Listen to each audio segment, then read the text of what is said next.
알게 하여 주옵소서. 우리 주 예수님의 이름으로 축복하며 기도합니다. 아멘. 이 아침에 우리에게 주시는 하나님의 말씀 찾겠습니다. 구약성경 다니엘서 2장 14절부터 23절까지의 말씀입니다.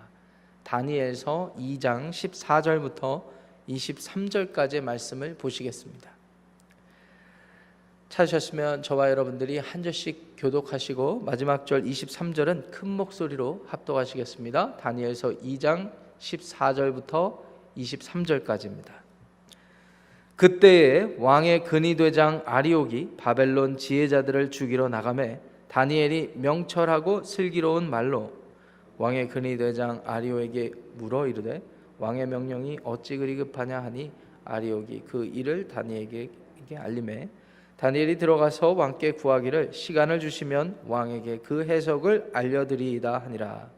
이에 다니엘이 자기 집으로 돌아가서 그 친구 하나냐와 미사엘과 아사랴에게 그 일을 알리고 하늘에 계신 하나님이 이 은밀한 일에 대하여 불쌍히 여기사 다니엘과 친구들이 바벨론의 다른 지혜자들과 함께 죽임을 당하지 않게 하시기를 그들로 하여금 구하게 하니라.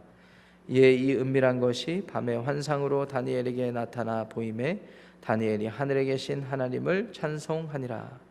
다니엘이 말하여 이르되 영원부터 영원까지 하나님의 이름을 찬송할 것은 지혜와 능력이 그에게 있음이로다. 그는 때와 계절을 바꾸시며 왕들을 패하시고 왕들을 세우시며 지혜자에게 지혜를 주시고 총명한 자에게 지식을 주시는도다. 그는 깊고 은밀한 일을 나타내사 어두운 데 있는 것을 아시며 또 빛이 그와 함께 있도다. 나의 조상들의 하나님이여 주께서 이제 내게 지혜와 능력을 주시고 우리가 주께 구한 것을 내게 알게 하셨사오니 내가 주께 감사하고 주를 찬양하나이다. 곧 주께서 왕의 그 일을 내게 보이셨나이다 하니라. 아멘. 하나님의 말씀입니다. 예수님께서 우리에게 당부하시고 명령하신 삶의 그런 모습이 있습니다. 그것은 바로 소금이 되고 빛이 되라는 그러한 책임입니다. 소금이 되고 빛이 되는 것이 우리 모든 그리스도의 제자들에게 명령하신 하나님의 뜻인 것을 이 시간 다시 한번 기억하시기를 바랍니다. 세상이 악합니다. 하나님을 대적합니다. 하나님의 뜻과는 다른 방식을 고집하고 있을 때 우리 모든 하나님의 자녀들, 그리스도의 제자들은 이 세상이 더 악해지지 않을 수 있도록 그렇게 우리가 역할을 해야 될 줄 믿습니다. 세상이 악하여서 무엇이 선인지 모르는 이 시국에, 이 시대에 우리는 빛으로 오신 예수 그리스도의 복음을 선포하며 하나님의 진리를 밝히 드러나야 될 줄 믿습니다. 이 일에 예외가 없습니다. 하나님의 자녀, 그리스도의 제자를 한다면은 예외 없이 모두가 감당해야 되는 책임과 역할로 여기고 오늘 여러분들이 속한 일터, 직장, 가정, 교회에서 이 역할을 감당해야 돼요. 말로 선포하시고 지혜를 나누어 주시고 그리고 여러분들의 삶이 그들 가운데 새로운 하나님의 나라, 새로운 나라의 삶을 볼 수 있는 그 역할을 해야 될 줄 믿습니다. 이것이 성경 전체에 우리에게 부여되는, 우리에게 허락하신 하나님의 축복이에요. 사명이에요. 어제 본문까지 여러분들이 묵상해서 아시겠지만 다니엘의 상황이 지금 급박하게 돌아가고 있습니다. 지금 다니엘은 바벨론 첫 번째 포로 행렬에 이렇게 끌려와서 어린 시절에 또 친구들과 함께 이제 느부갓네살 눈에 정부에 발탁이 되어서 아주 트레이닝을 받고 이제 역할을 하려는 그런 시점입니다. 그런데 이때 왕에게 특별한 일이 일어나죠. 왕이 깨닫지 못할 만한, 정말 궁금해할 만한 꿈을 꾸게 됩니다. 이때 당시의 꿈은 세상을 분별하고 또 세상에서 이뤄질 앞으로의 일을 예측하는데 굉장히 중요한 수단이었어요. 한마디로 계시의 중요한 수단으로 여겨졌던 것이 꿈입니다. 오늘날도 마찬가지죠. 오늘날도 우리 정신분석학적으로 이 꿈에 대해서 여러 가지 해석을 내어놓지만 우리 꿈에 대해서 나름 현대과학이 이렇게 발달했는데도 꿈에 대해서 어느 정도 신뢰를 가지고 있는 부분이 있습니다. 어떤 사람들은 미신이라고 하지만 여러분 태몽을 다 믿으시잖아요. 태몽은 왜 이렇게 다 비슷비슷한지 모르겠어요. 호박이 나오고 과일이 나오고 딸기가 나오면 딸이라고 하고 그 외에 아들일 태몽이 있고 여러 가지 태몽이 있잖아요. 꿈에 대해서 이런 믿음이 있었어요. 그러니까 왕이 신기한 꿈을 꾸었던 것 같습니다. 그런데 어제까지 본문을 놓고 보시면은 그 꿈이 얼마나 특별하고 신기한 꿈이었는지 어제 본문까지 오늘 본문까지도 잘 나와 있지 않지만은 얼마나 그것이 궁금했으면은 그 나라의 박사, 술객 그리고 갈대아 술사들을 다 불러 모읍니다. 이 사람들은 어떤 그룹이었냐면 왕에게 어드바이스를 하는 그룹이었어요. 우리가 흔히 생각할 때 이런 그냥 무당들 아닙니까? 이렇게 생각하실 수 있겠지만 이때 당시의 사회적 통념과 이런 지식적인 수준에서 비추어 본다면은 이 사람들이 왕에게 나와서 무엇을 했는가? 특별히 갈대아 술사들을 불렀다고 했을 때는 이 사람들은 천문을 살피는 사람들이었어요. 천문을 살피는 이유가 무엇이겠습니까?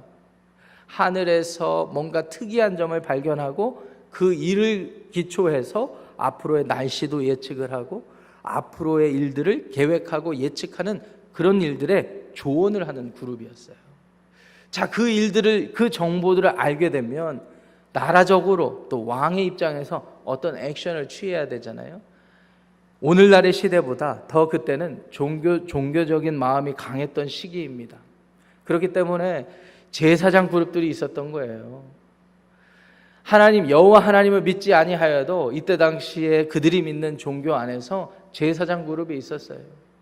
그래서 의식을 만들고 의식 가운데 소망을 기도로 하는 거예요. 소망을 담아서 우리가 이런 일들이 지금 예측이 되었는데 또 이런 특이한 점들을 이런 특이한 현상들을 발견을 했는데 우리가 믿는 신, 자신들이 믿는 신 앞에 나아가서 이 일들이 이루어지지 않도록 때로는 그 일들이 잘 이루어질 수 있도록 그렇게 할 수 있는 역할을 하는 사람들이 박수와 술객과 그리고 갈대아 술사들이었습니다. 한마디로 우리 시대로 얘기하면 엘리트층들이에요. 왕이 어떤 정책을 집행할 때 참고해야만 하는 조언을 했던 그런 그룹들이에요. 사회 지도층들입니다. 사회에서 백성들, 우매한 백성들에게 빛과 소금의 역할을 해야 됐었던 사회 엘리트 지도층 그룹들이에요. 왕이 불러 모았습니다. 그리고서는 엉뚱한 요구를 하였잖아요. 당신들이 미래를 점치고 그리고 앞날을 예측하는 나의 조언 그룹인데 내 꿈을 해석해내라. 이렇게 했으면 양반이었을 텐데 꿈을 안 가르쳐주면서 꿈까지 알아맞추라는 겁니다. 이런 고약한 사람이 다 있습니까? 이런 고약한 사람이 다 있습니까? 그래서 어떤 성경 주석가의 기록을 봤더니 이 성경 주석가가 아마 이 느부갓네살이 왜 그랬는지 모르겠지만 이 시기에 박수, 무당, 술객, 술사들에 대해서 어느 정도 불신이 있었던 것 아닌가 이런 추측을 하더라고요. 여러분 예언의 은사를 여러분들이 어떻게 받아들이시는지 모르겠지만 저는 성경 66권에 하나님의 모든 예언이 담겨 있다고 저는 그렇게 믿습니다. 그렇지만 저의 믿음과 조금 다른 믿음을 추구하시는 분들이 있죠. 어느 날 제가 유튜브를 보는데 그렇게 예언의 은사를 하신 분들끼리 모여서 토론회를 하는 그런 것을 우연히 본 적이 있습니다. 근데 정말 재미있는 말씀들을 하시더라고요.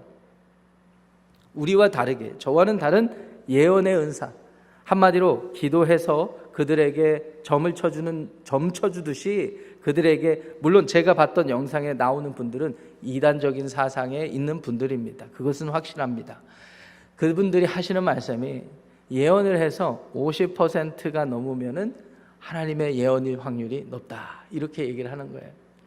제가 거기서 참 흥미로운 그런 대화를 제가 보면서 하나님의 예언이 50% 이상의 확률이면 예언이 될 수 있는가, 이런 질문을 품었던 적이 있습니다.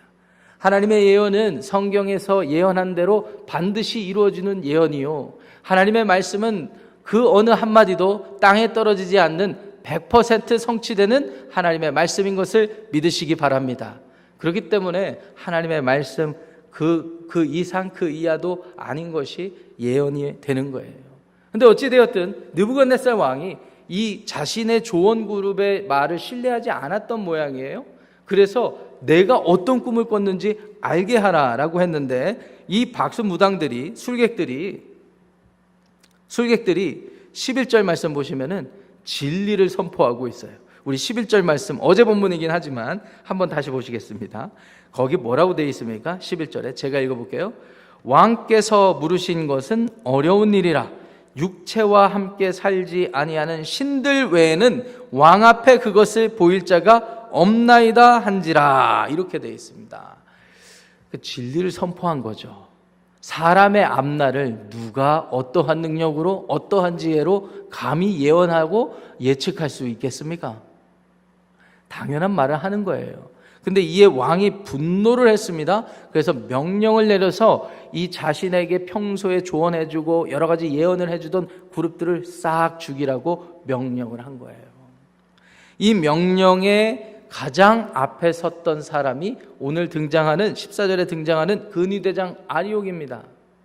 아리옥이 이 명령을 받아서 나가려고 하는데 다니엘이 우연히 만나서 그에게 묻죠. 도대체 이 상황이 어떻게 된 거냐고.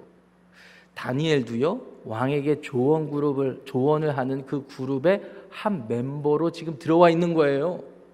다니엘뿐만 아니라 세 친구도 왕에게 발탁되어서 앞으로의 이 왕실에서 일어나는 모든 정사에 관여할 수 있는 직책을 맡은 그룹이었기 때문에 이 살해 명령의 당사자들이 되는 겁니다.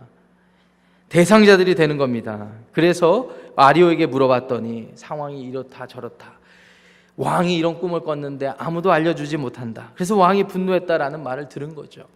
그래서 다니엘이 왕에게 들어갑니다. 16절 말씀 보세요.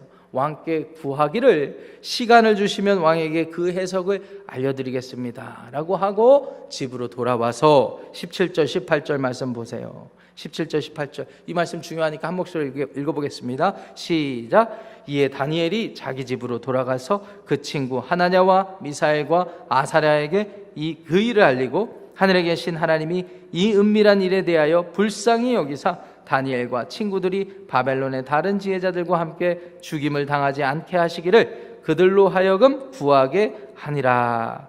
기도를 부탁합니다. 하나냐, 미사엘, 아사랴 세 친구에게 하나님께서 그 왕에게 나타내 주셨던 은밀한 것을 알려주시도록 함께 기도해달라고 기도를 부탁하는데 19절 말씀 보시니까 밤의 환상 중에 하나님이 느부갓네살에게 보여주셨던 모든 은밀한 것들을 다니엘에게 알려주시는 거예요. 여기서 19절의 중반절에 보면은 다니엘에게 나타나 보임에 이렇게 돼 있는데요. 단순히 느부갓네살 왕이 꿨던 똑같은 꿈만 꿨던 게 아니라 아마 하나님께서 그것에 담긴 하나님의 뜻도 알려주셨다고 생각해 볼 수 있는 대목입니다. 나타나 보였다, 보여주셨다, 밝히 보여주셨다라는 의미거든요. 하나님의 해석을 알게 된 거예요. 그래서 20절부터 23절까지 보시면 다니엘이 하나님의 놀라우신 은혜와 능력과 하나님의 존재를 찬양하는 시가 4구절에 걸쳐서 나옵니다. 이 4구절의 시는요, 사실은 다니엘서를 원어적으로 처음에 발견했을 때 보면은 1장 그리고 1장은 히브리어로 쓰였지만 2장부터 7장까지는 아람어로 쓰였습니다. 이 아시리아 사람들이 주로 사용했던 이 오늘날에도 시리아에게 영향을 주었던 그 아람말로 쓰였습니다. 그리고 8장부터 12장까지는 다시 히브리어로 쓰였는데 이 아람말로 쓰여진 이 20절부터 23절의 시가 굉장히 문학적인 가치가 있는 시라고 합니다. 놀라운 뛰어난 문체로 쓰여진 시라고 합니다. 여기서 부각되는 주인공은 누구입니까? 하나님, 왕 되신 하나님. 아까 바벨론의 박수와 술객과 술사들이 자신들의 입으로 고백한 것처럼 우리들이 평소에 앞으로의 일들을 예측하고 왕에게 조언해 왔지만 이 일만큼은, 아니 이런 일들에 대해서는 신들 외에는 알 길이 없습니다 라고 했는데, 그 어떤 신이 이것을 알겠습니까? 그 어떤 우상 덩어리들이 이 일들을 알겠습니까? 살아계신 하나님만이 이 일을 아시고 이 일을 계획하시고 이 일대로 진행하시지 아니하겠습니까? 그것이 우리가 믿는 하나님이에요. 오늘 우리가 함께 봉독한 본문의 말씀 내용이 이렇게 되는데요. 오늘 본문에서 저희들이 반드시 고민하고 살펴서 적용해야 되는 부분이 있습니다. 그것이 무엇일까요? 예수님께서 우리에게 빛과 소금의 역할을 감당하고 그 책임도 부탁을 하셨습니다. 이 세상 사람들은요, 자신들이 모든 것을 다 알 수 있다고 착각하면서 살아가고 있습니다. 특별히 오늘날과 같이 현대 과학 문명이 발달하는 이 시대에는 과학이 그 어떠한 수단보다 최고의 가치를 갖는 것 같아요. 최고의 가치. 그래서 과학자가 얘기했다 그러면 모든 것이 다 해결이 되는 거예요. 실로 그렇습니다. 그래서 백악관에, 특별히 팬데믹 시국에 더 이런 일이 부각됐는데, 백악관에 조언하는 그룹 중에 가장 요새 힘 있는 조언 그룹이 누굽니까? 생물학자들, 의사들, 의료진들, FDA, 많은 의료 전문가들이 왕이 아니죠, 대통령에게 백악관에 자문을 하잖아요. 자문을 하게 됩니다. 그러면 정부 시스템에서 그들의 자문과 조언을 받아서 어떻게 해결해 줍니까? 그것을 정책에 반영해서 빨리 신속하게 대응하기도 하고 앞으로의 장기적인 정책을 마련하기도 하고, 그렇지 않습니까? 우리가 사는 시대를 기초해서 보면은 오늘 성경에 나오는 박수와 술객과 술사들이 오늘날의 이런 의료 전문가들이 아닌가, 나아가서 경제 전문가들이 아닌가, 이렇게 생각을 해볼 수가 있습니다.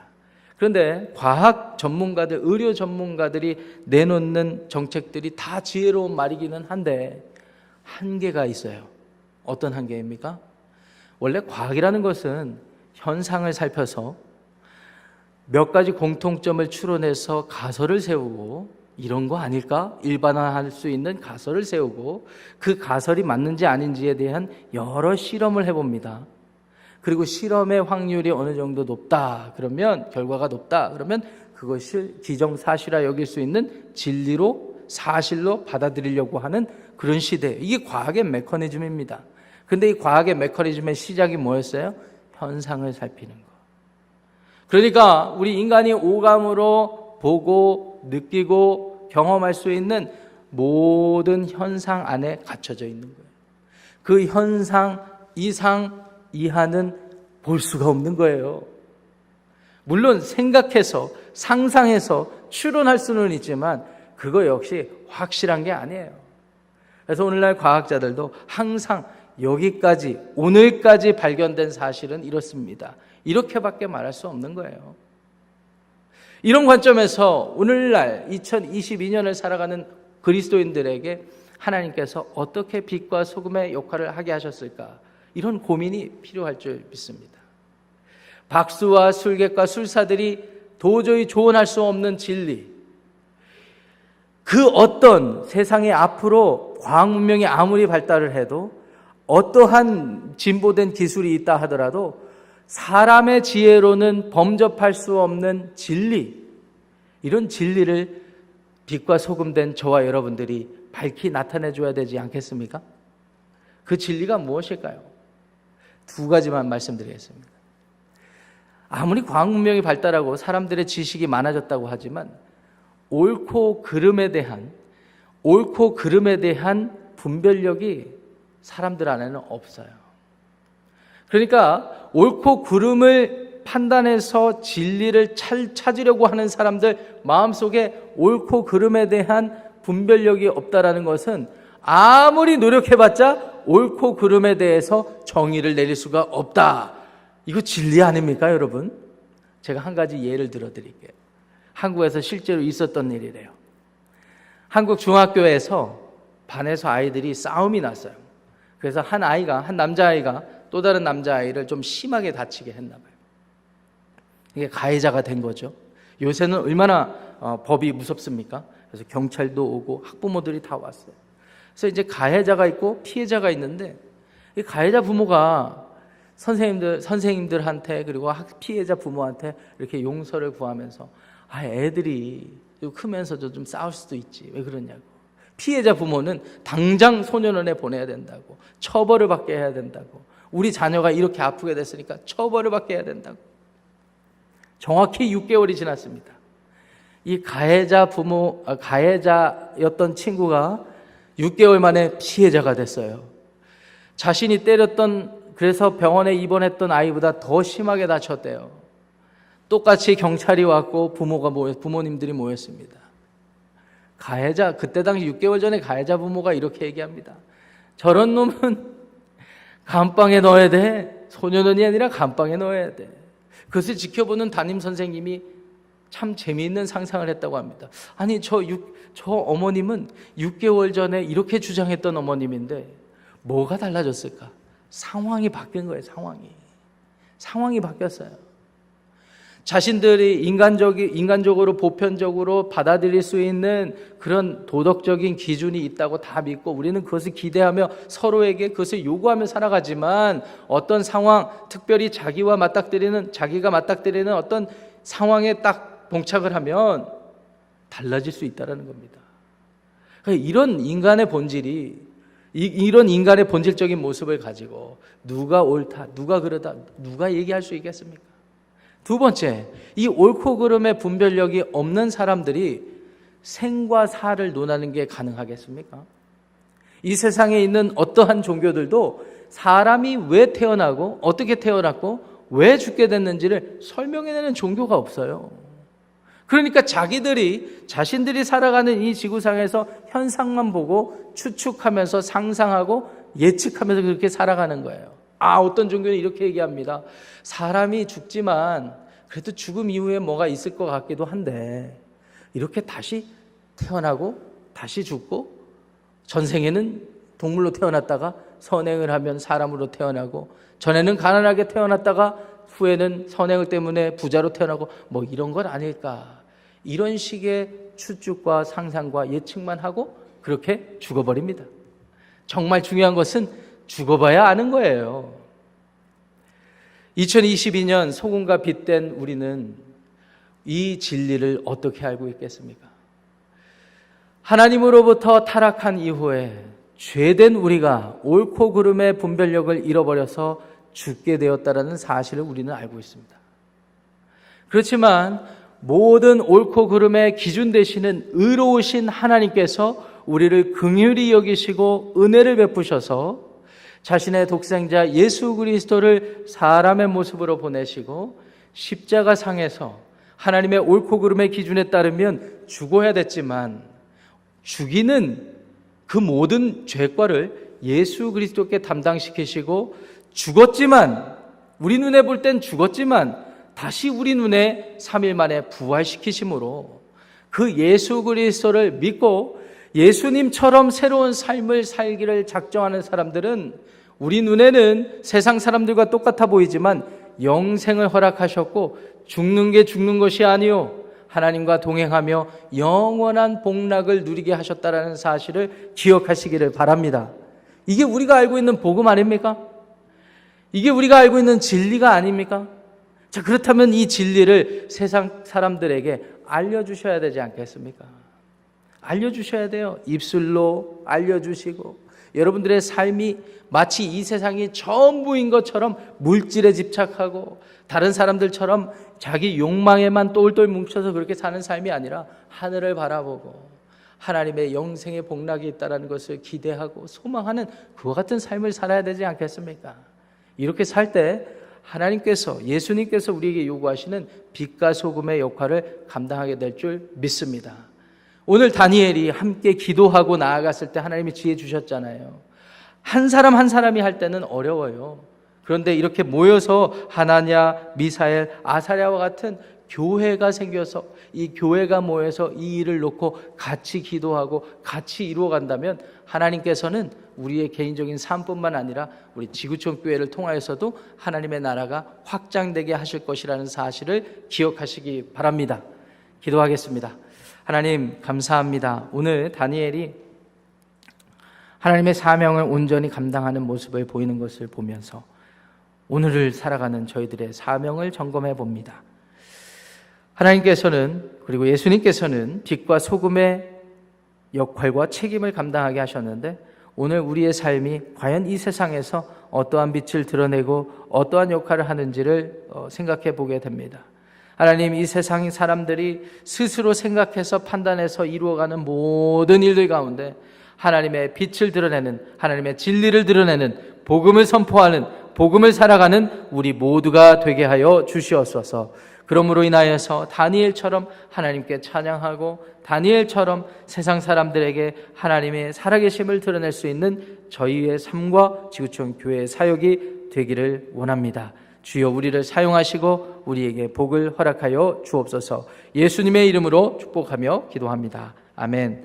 하늘에 계신 우리 아버지여, 이름이 거룩히 여김을 받으시오며 나라가 임하시오며 뜻이 하늘에서 이루어진 것 같이 땅에서도 이루어지이다.